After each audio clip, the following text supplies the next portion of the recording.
Un homme seul défie un régime de plusieurs décennies et menace de paralyser tout un pays. Issa Chiroma Bakary, leader de l'opposition camerounaise en exil, vient de lancer l'ultimatum le plus audacieux de l'histoire politique récente du Cameroun. Il promet une victoire finale, exige la libération immédiate de tous les prisonniers politiques et appelle à la paralysie totale du pays. Si vous voulez comprendre comment cette crise pourrait changer le destin de toute une nation, abonnez-vous maintenant et laissez un like pour ne rien manquer de cette histoire explosive. Le silence qui précède la tempête est souvent plus terrifiant que la tempête elle-même. Dans les rues de Yaoundé, ce silence résonne comme un présage. Un homme, caché quelque part au-delà des frontières camerounaises, vient de lancer le défi le plus audacieux qu'un leader d'opposition ait jamais osé formuler contre l'un des régimes les plus anciens d'Afrique. Issa Chiroma Bakary n'est plus seulement un candidat défait. Il est devenu le symbole vivant d'une nation qui refuse de courber les chines. Ces mots, diffusés dans un message audio qui a enflammé les réseaux sociaux, portent le poids d'une promesse solennelle et d'une menace à peine voilée. « Notre victoire ne sera pas volée », a-t-il déclaré avec une détermination qui fait frissonner autant ses partisans que ses adversaires. Cette phrase, simple en apparence, résume toute la complexité d'une crise politique qui menace de plonger le Cameroun dans un chaos sans précédent. Le leader de l'opposition ne parle plus le langage de la contestation ordinaire, mais celui de la résistance totale. La stratégie de Chiroma est aussi claire que radicale. Il appelle à la paralysie complète du pays, une action de ville morte qui doit transformer chaque rue, chaque bureau, chaque commerce en un espace de protestation silencieuse. L'idée n'est pas nouvelle dans l'histoire des luttes politiques africaines, mais rarement elle a été déployée avec une telle ampleur et une telle détermination. Pendant 3 jours consécutifs, le Cameroun devrait cesser de respirer, cesser de produire, cesser d'exister dans sa normalité quotidienne. Les entreprises fermeraient leurs portes, les fonctionnaires abandonneraient leurs bureaux, les commerçants baisseraient leurs rideaux. Ce serait un arrêt cardiaque économique, un coup porté au cœur même du système. Chiroma ne demande pas simplement une manifestation. Il exige une insurrection civique. Pacifique certes, mais totale dans son expression. Cette stratégie du blocage économique vise à prouver une chose fondamentale. Sans le consentement du peuple, aucun pouvoir ne peut véritablement gouverner. Mais derrière cette façade de résistance civile se cache une réalité bien plus complexe et dangereuse. Chiroma affirme avoir été extrait de force de sa résidence, où il s'était réfugié après l'élection contestée. Des soldats loyaux, selon ses propres termes, l'auraient emmené vers un lieu sûr pour assurer sa protection. Cette narration dramatique soulève immédiatement des questions troublantes sur la nature exacte de son départ et sur l'étendue réelle de ses soutiens au sein des forces de sécurité. Un leader politique qui peut compter sur la loyauté de certains éléments militaires représente une menace existentielle pour n'importe quel régime. Si ces affirmations sont véridiques, cela signifie que les fissures au sein de l'appareil sécuritaire camerounais sont bien plus profondes qu'on ne l'imaginait. Le régime de Biya, qui a toujours maintenu un contrôle ferme sur l'armée et la police, pourrait se trouver face à une fragmentation interne qui minerait ses fondations mêmes. Les résultats officiels de l'élection présidentielle ont attribué la victoire à Paul Biya, le président sortant, avec plus de 53% des suffrages exprimés. Chiroma aurait obtenu environ 35%, une performance respectable mais insuffisante pour l'emporter. Pourtant, ces chiffres sont rejetés en bloc par l'opposition et une large partie de la population camerounaise. Les accusations de fraude électorale ne sont pas de simples allégations lancées dans le feu de l'action politique. Elles s'appuient sur des témoignages de scrutateurs, des vidéos circulant sur les réseaux sociaux, des incohérences flagrantes dans les procès-verbaux de dépouillement. Dans plusieurs bureaux de vote, les observateurs ont rapporté des irrégularités massives. Bourrage d'urnes, intimidation des électeurs, falsification des résultats. Ces pratiques, malheureusement banales dans certains contextes africains, prennent ici une dimension particulière, car elles touchent un électorat de plus en plus éduqué et connecté, capable de documenter et de diffuser les preuves de manipulation en temps réel. La réaction populaire ne s'est pas fait attendre. Dès l'annonce des résultats, les rues de Douala, Garoua et Yaoundé se sont transformées en théâtre de protestation. Des milliers de manifestants ont bravé les interdictions pour exprimer leur colère et leur sentiment de spoliation. Ces rassemblements spontanés ont rapidement dégénéré en affrontements violents avec les forces de l'ordre. La répression a été brutale et sans nuance. Les témoignages concordent. Tirs à balles réels sur des foules désarmées, arrestations massives et arbitraires, disparition inquiétante de militants. Le bilan humain reste disputé, avec des écarts considérables entre les chiffres officiels et ceux avancés par l'opposition et les organisations internationales. Le gouvernement reconnaît au moins 5 morts, un chiffre dérisoire aux yeux de l'opposition qui évoque plusieurs dizaines de victimes. Des sources onusiennes auraient même fait état de 48 personnes tuées à Nzoussé. Un nombre qui, s'il était confirmé, constituerait un massacre à grande échelle. Cette violence d'État n'a fait qu'alimenter la détermination de Chiroma et de ses partisans. Le leader exilé parle désormais ouvertement de gangstérisme d'État et de terrorisme d'État. Des accusations extrêmement graves qui placent le régime de Biya dans la catégorie des dictatures répressives. Il va même plus loin en évoquant des purges ethniques. Une formulation qui suggère que la répression ne serait pas seulement politique, mais aussi ciblée selon des critères communautaires. Cette dimension ethnique de la crise, si elle était avérée, ajouterait une couche supplémentaire de complexité et de danger à une situation déjà explosive. Le Cameroun, pays francophone et anglophone, traversé par des lignes de fractures religieuses, régionales et linguistiques, pourrait basculer dans un conflit identitaire aux conséquences dévastatrices. Les fantômes des guerres civiles qui ont ravagé d'autres nations africaines ont désormais l'imaginaire collectif camerounais. Face à cette escalade, Chiroma a lancé un ultimatum sans précédent aux autorités. Il leur donne 48 heures pour libérer tous les manifestants détenus lors des troubles post-électoraux. Ce délai, relativement court, ne laisse aucune marge de manœuvre au régime. Soit il cède et libère les prisonniers, démontrant ainsi une faiblesse qui pourrait encourager d'autres défis à son autorité, soit il refuse et s'expose à une nouvelle vague de contestation potentiellement plus violente. Quelques mineurs ont été relâchés, un geste que Chiroma qualifie de mascarade, destiné à donner l'illusion d'une concession sans véritablement désamorcer la crise. Pour lui, des centaines de personnes restent détenues arbitrairement dans les commissariats et les prisons du pays, souvent dans des conditions déplorables. Leurs familles vivent dans l'angoisse, sans nouvelles, sans accès légal, sans espoir immédiat de voir leurs proches libérés. Cette situation humanitaire devient un enjeu politique majeur qui renforce la légitimité de la contestation. La position de Chiroma est désormais inflexible. Il rejette catégoriquement toute idée de négociation avec ce qu'il appelle le régime illégitime. « Je ne reculerai pas, je ne négocierai pas, je ne capitulerai jamais », a-t-il martelé dans son dernier message. Cette rhétorique de l'intransigeance peut sembler dangereuse dans un contexte aussi tendu, mais elle correspond à une stratégie politique précise. En refusant tout compromis, Chiroma se positionne comme l'incarnation d'une exigence démocratique absolue, celle du respect de la volonté populaire. Il ne réclame pas une part du pouvoir, une reconnaissance symbolique ou des garanties pour l'opposition. Il revendique purement et simplement la victoire électorale qu'il estime lui revenir de droit.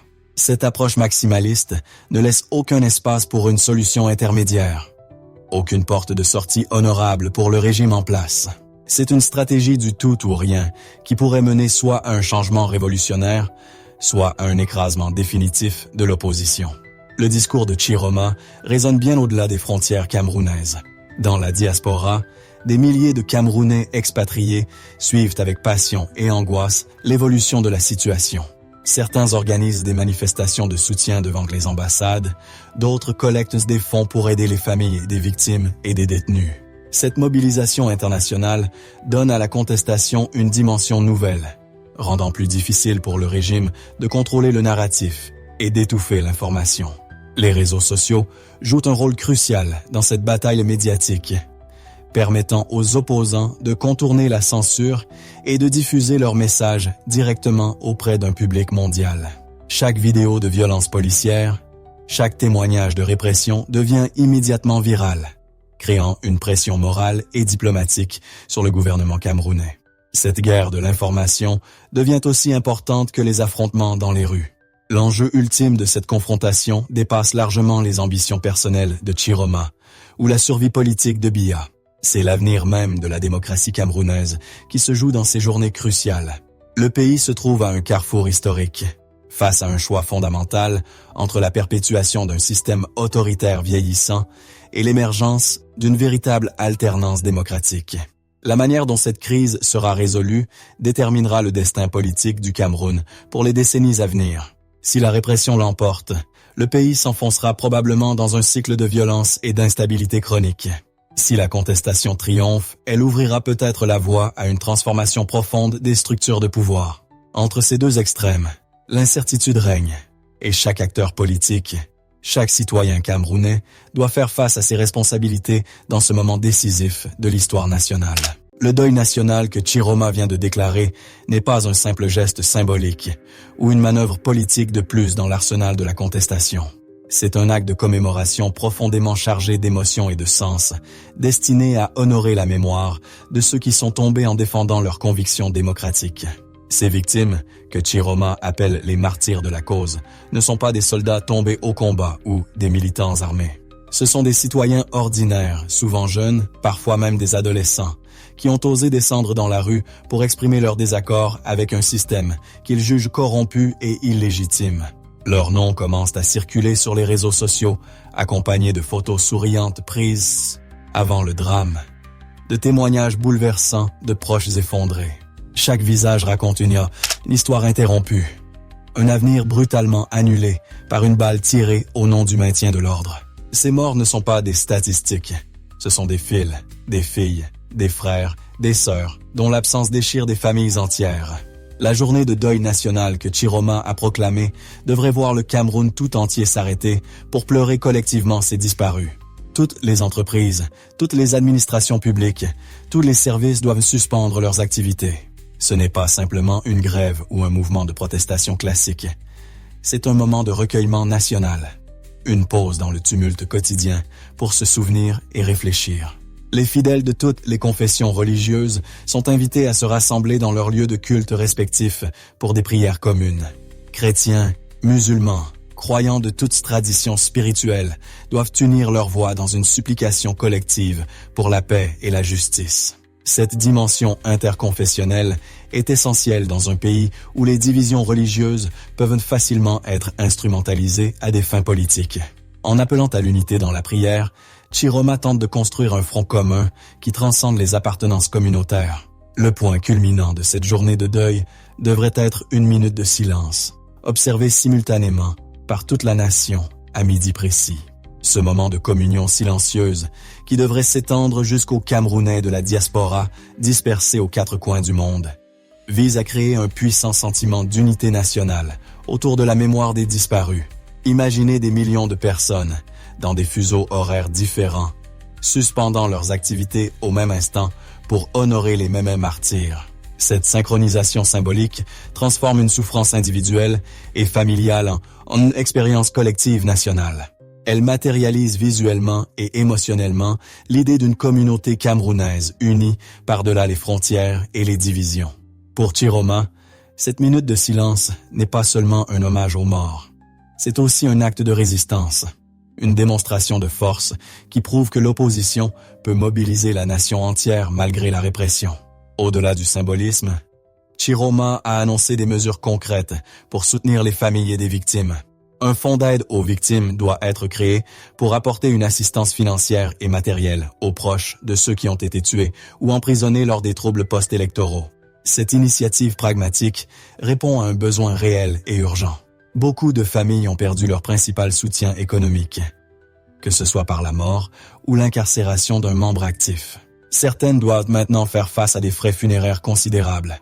D'autres à des dépenses légales pour tenter de faire libérer des proches détenus.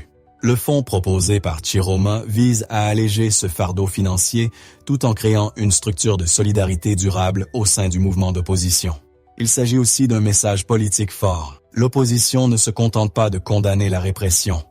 Elle prend soin de ceux qui en sont les victimes. Elle assume une responsabilité sociale et morale envers sa base. La rhétorique de Chiroma autour de ses victimes est particulièrement puissante et chargée de sens. Ils sont tombés pour que la vérité puisse prévaloir. Ils étaient Camerounais.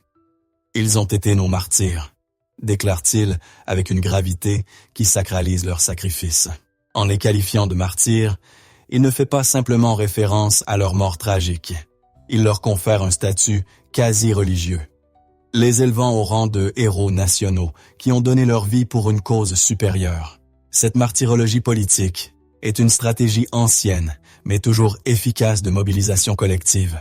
Les martyrs deviennent des symboles immortels, des références qui inspirent et légitiment la continuation du combat. Leur sang versé n'est plus une simple perte tragique. Il devient le ciment qui unit le mouvement, la preuve ultime de la justesse de la cause. Comment, après tout, peut-on abandonner une lutte pour laquelle des innocents ont payé le prix ultime? Cette sacralisation des victimes contraste violemment avec le discours officiel du régime, qui minimise systématiquement le bilan humain et présente les manifestants comme des fauteurs de troubles manipulés par des forces extérieures. Cette bataille narrative est cruciale, car elle détermine qui contrôle le récit historique de ces événements. Pour le pouvoir en place, reconnaître l'ampleur du massacre serait admettre une responsabilité écrasante dans une répression disproportionnée. Il préfère donc maintenir des chiffres minimaux, contester les témoignages, rejeter les rapports internationaux comme biaisés ou mal informés. Cette stratégie du déni fonctionne tant que le régime garde le contrôle des médias traditionnels et peut empêcher une enquête indépendante sur les faits. Mais à l'ère des smartphones et des réseaux sociaux, ce contrôle informationnel devient de plus en plus difficile à maintenir. La dimension internationale de cette tragédie humanitaire ne peut être ignorée. Les sources onusiennes, qui font état de plusieurs dizaines de morts, représentent une validation externe des accusations de l'opposition. Lorsque des organisations internationales crédibles confirment l'ampleur de la répression, cela renforce considérablement la position morale de Chiroma et affaiblit la légitimité du régime sur la scène mondiale. Cette pression internationale peut avoir des conséquences concrètes. Sanctions économiques, gel des avoirs de dirigeants, suspension de l'aide au développement, poursuite devant les tribunaux internationaux. Le régime de Biya ne peut pas ignorer complètement ces menaces, surtout dans un contexte où l'économie camerounaise reste dépendante de l'aide internationale et des investissements étrangers. La communauté internationale, souvent accusée d'indifférence face aux crises africaines, pourrait cette fois être forcée d'intervenir plus activement. Les familles des victimes deviennent malgré elles des acteurs politiques centraux dans cette crise. Leur douleur privée est transformée en arme politique. Leurs témoignages deviennent des munitions dans la guerre de l'information. Certaines acceptent volontiers ce rôle, voyant dans la politisation de leur deuil une manière de donner un sens au sacrifice de leurs proches. D'autres le subissent avec réticence, préférant pleurer en paix plutôt que de devenir des symboles dans un conflit qui les dépasse. Cette instrumentalisation de la souffrance soulève des questions éthiques complexes. Est-il légitime d'utiliser la mort de civils comme levier politique? La réponse dépend largement de la sincérité des intentions et de la justesse de la cause. Si Chiroma exploite cyniquement ses morts pour servir son ambition personnelle, son action serait moralement condamnable. Mais s'il cherche véritablement à obtenir justice pour les victimes et à empêcher de futures violences, alors sa démarche peut être considérée comme éthiquement justifiée. L'impact psychologique de ces morts sur la société camerounaise dans son ensemble ne doit pas être sous-estimé. Chaque victime représente un traumatisme collectif, une blessure dans le tissu social qui mettra des années à cicatriser. Les jeunes, en particulier, sont profondément marqués par la violence qu'ils ont vue ou dont ils ont entendu parler. Pour beaucoup, c'est une perte d'innocence politique brutale. La découverte que leur propre État était capable de tuer ses citoyens pour préserver son pouvoir. Cette désillusion peut conduire à deux réactions opposées. Soit une radicalisation accrue et une volonté de vengeance, soit au contraire un retrait complet de l'engagement politique par peur et résignation. La manière dont la société camerounaise digérera ce traumatisme collectif déterminera en grande partie son évolution politique future. Si les familles et les communautés trouvent un espace pour faire leur deuil et obtenir justice, une guérison collective reste possible. Si au contraire le déni et l'impunité prévalent, les blessures resteront ouvertes, nourrissant ressentiment et violence pour les générations à venir. La journée de deuil proclamée par Chiroma n'est donc pas une fin en soi, mais un moment charnière dans une lutte qui promet d'être longue et difficile. Elle représente une tentative de transformer le désespoir en détermination, la mort en symbole de vie et de résistance. En invitant toute une nation à s'arrêter et à se recueillir, Chiroma espère créer un moment de prise de conscience collective qui galvanisera le mouvement de contestation et rendra impossible tout retour au statu quo. C'est un pari audacieux, car l'organisation d'un tel événement, dans un contexte de répression intense, requiert une mobilisation massive et une coordination complexe. Le Cameroun se trouve aujourd'hui dans une situation politique que les analystes qualifient d'impasse totale. D'un côté, un président octogénaire qui refuse obstinément de reconnaître la moindre légitimité aux contestations et qui s'accroche au pouvoir avec la ténacité de celui qui a passé des décennies à consolider son emprise sur l'État. De l'autre, un leader de l'opposition, exilé mais déterminé, qui rejette toute idée de compromis et qui appelle ouvertement à la résistance civile jusqu'à ce que ce qu'il considère comme la vérité électorale soit rétabli. Entre ces deux positions irréconciliables, l'espace du dialogue politique s'est complètement refermé. Aucune médiation ne semble possible tant que les deux camps maintiennent leurs exigences maximalistes. Cette situation rappelle douloureusement d'autres crises africaines qui ont basculé dans la violence prolongée précisément parce que les protagonistes ont refusé de rechercher un terrain d'entente. La question qui hante désormais tous les observateurs est simple mais terrifiante. Le Cameroun va-t-il plonger dans le chaos? Le président Biya, lors de sa prestation de serment officiel, a tenté d'adopter un ton d'apaisement en appelant à la fin de la violence. J'en appelle au sens des responsabilités de tous. Je m'adresse à tous ceux qui travaillent à inciter la haine et la violence dans notre pays, particulièrement certains de nos compatriotes de la diaspora, a-t-il déclaré. Ces mots, qui se veulent conciliants, sont en réalité une mise en garde à peine voilée.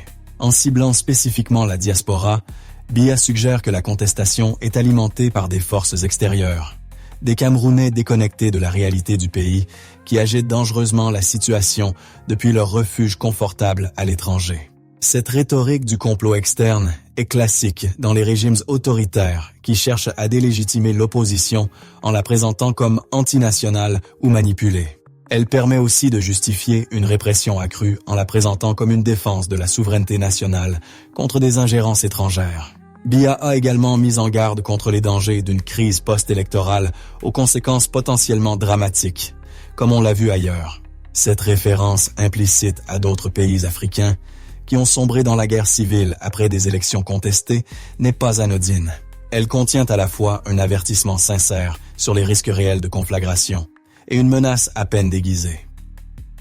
Si la contestation persiste, le régime n'hésitera pas à utiliser tous les moyens nécessaires pour la réprimer, au nom de la préservation de la stabilité nationale. Cette argumentation sécuritaire trouve toujours un certain écho, y compris auprès de populations fatiguées par l'instabilité et prêtes à sacrifier certaines libertés démocratiques pour obtenir la paix. Le régime de Biya joue ainsi sur les peurs collectives, rappelant les horreurs vécues par des pays voisins pour dissuader les Camerounais de poursuivre une contestation qui pourrait mener à des conséquences similaires. Face à cette posture présidentielle, Chiroma maintient une ligne encore plus dure. Il accuse directement les dirigeants du régime de Biya de parjure, affirmant qu'ils ont prêté serment de défendre un pouvoir qu'ils ont volé dans les urnes. Cette accusation de parjure est particulièrement grave, dans un contexte où la légitimité institutionnelle est déjà fragilisée. Si un président élu frauduleusement prête serment sur la Constitution, la validité même de ce serment et de tous les actes subséquents de son gouvernement peut être contestée. Chiroma construit ainsi une argumentation juridique qui vise à délégitimer non seulement l'élection, mais l'ensemble du mandat présidentiel qui en découle. Il se positionne comme le défenseur de la légalité constitutionnelle contre ceux qui l'ont violée par la fraude électorale. Cette bataille pour la légitimité juridique est aussi importante que les affrontements dans la rue, car elle détermine qui peut légitimement prétendre représenter l'État camerounais. Le discours de Chiroma culmine avec une promesse aussi défiante qu'inquiétante.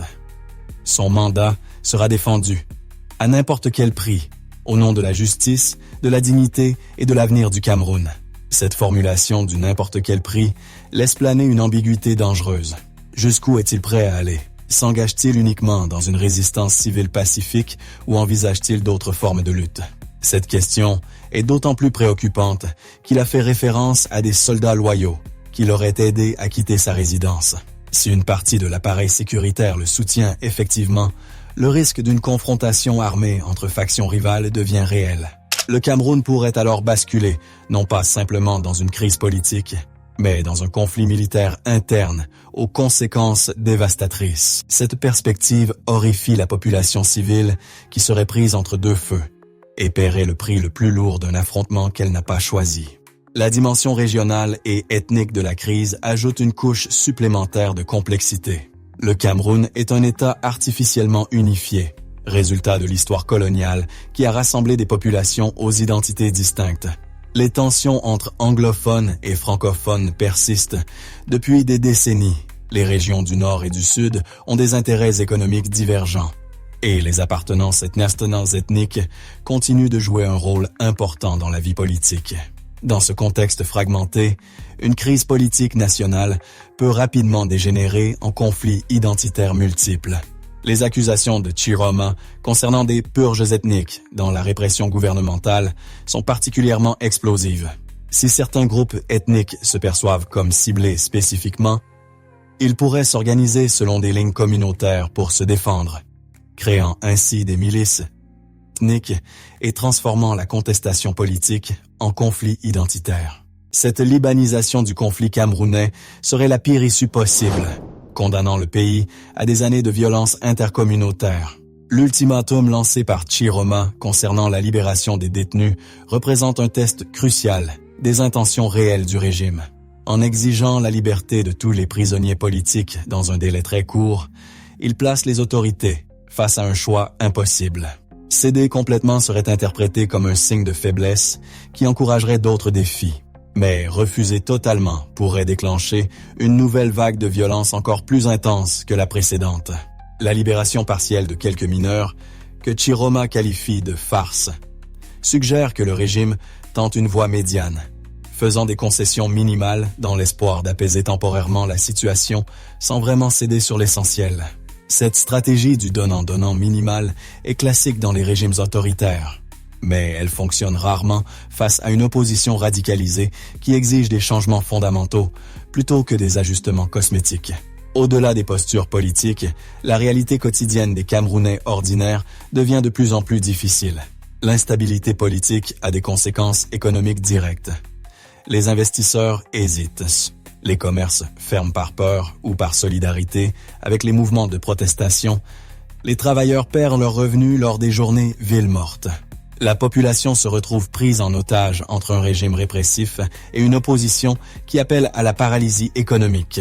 Beaucoup de citoyens comprennent et soutiennent les revendications démocratiques de l'opposition, mais ils doivent aussi nourrir leurs familles, payer leur loyer, subvenir à leurs besoins quotidiens.